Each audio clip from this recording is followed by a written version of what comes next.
రైతు, విత్తనం మరియు దేవుని ఆలోచన. ఒక చిన్న గ్రామంలో రాము అనే రైతు ఉండేవాడు. అతను పెద్దగా చదువుకోలేదు, ఎక్కువ డబ్బు కూడా లేదు. కానీ అతనికి ఒక గొప్ప లక్షణం ఉంది: నిజాయితీ. ప్రతిరోజు ఉదయం సూర్యుడు రావడానికి ముందే లేచి చేతులు జోడించి ఇలా ప్రార్థించేవాడు: దేవుడా, ఈ రోజు నేను చేసే పని మంచిదిగా ఉండాలి, నా భూమిని, నా పంటలను కాపాడు అని చెప్పి పొలానికి వెళ్ళేవాడు. నేల అంటే దేవుని వరం. రాము ఎప్పుడూ ఇలా అనేవాడు: నేల మట్టి కాదు, అది దేవుడు ఇచ్చిన వరం. అతను నేలపై నడిచేటప్పుడు కూడా జాగ్రత్తగా ఉండేవాడు, భూమిని తల్లిలా గౌరవించేవాడు. ఇతర రైతులు అతన్ని చూసి నవ్వేవారు: మొక్కలతో మాట్లాడతాడేంటి, ఇంత నెమ్మదిగా పనిచేస్తే లాభం ఎలా వస్తుంది? కానీ రాము మౌనంగా ఉండేవాడు. అతనికి ఒక నమ్మకం ఉంది: ప్రకృతిని గౌరవిస్తే ప్రకృతి మనల్ని కాపాడుతుంది. విత్తనాలు వేయడం. ఆ సంవత్సరం రాము పంటలు వేయాలని నిర్ణయించుకున్నాడు. విత్తనాలు వేయే ముందు చేతులు కడిగి భూమిని శుభ్రం చేసి ఇలా అన్నాడు: విత్తనాలా, బాగా పెరిగి చాలా మందికి ఆహారం ఇవ్వండి. అతను ఒక్కొక్క విత్తనాన్ని జాగ్రత్తగా నేలలో పెట్టాడు. తొందర లేదు, కోపం లేదు.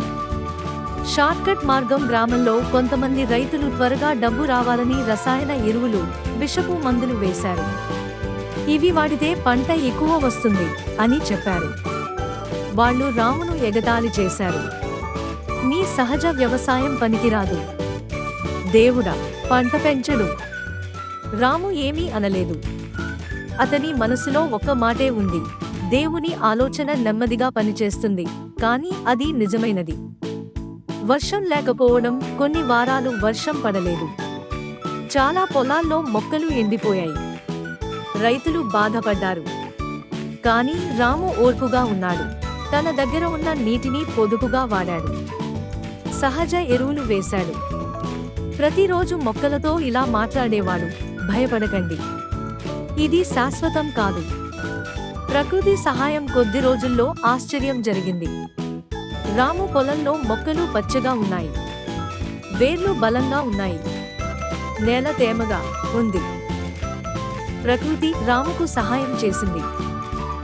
పక్షులు వచ్చాయి, పురుగులను తిన్నాయి, పంట రక్షించబడింది. తుఫాను. ఒక రాత్రి భారీ తుఫాను వచ్చింది. చాలా పొలాలు నాశనం అయ్యాయి. రాము పొలంలో మొక్కలు వంగాయి, కానీ పడిపోలేదు. ఎందుకంటే అవి సహజంగా పెరిగాయి, వాటి వేర్లు బలంగా ఉన్నాయి. కోతకాలం. చివరికి కోత సమయం వచ్చింది. రాము పొలం పచ్చగా, బంగారంలా మెరిసింది. ధాన్యాలు, కూరగాయలు ఆరోగ్యంగా ఉన్నాయి. ప్రజలు ఆశ్చర్యపోయారు. ఇది ఎలా సాధ్యమైంది అని అడిగారు. రాము చెప్పాడు: నేను దేవుని ఆలోచనను నమ్మాను.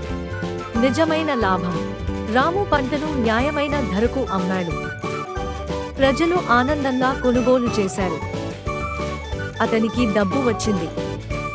కానీ అంతకంటే ఎక్కువగా శాంతి, గౌరవం, సంతోషం వచ్చాయి. దేవుడు ఎక్కడా? ఒక పిల్లాడు అడిగాడు. దేవుడు ఎక్కడ ఉన్నాడు?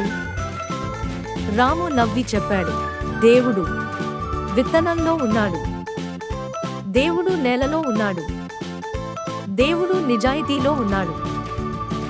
కథానీతి. ప్రకృతిని గౌరవించాలి, నైతిక వ్యవసాయం చేయాలి, షార్ట్కట్ మార్గాలు వద్దు, ఓర్పు అవసరం, దేవుని ఆలోచనను నమ్మాలి. నిజాయితీగా చేసిన వ్యవసాయం ఎప్పుడూ ఫలిస్తుంది.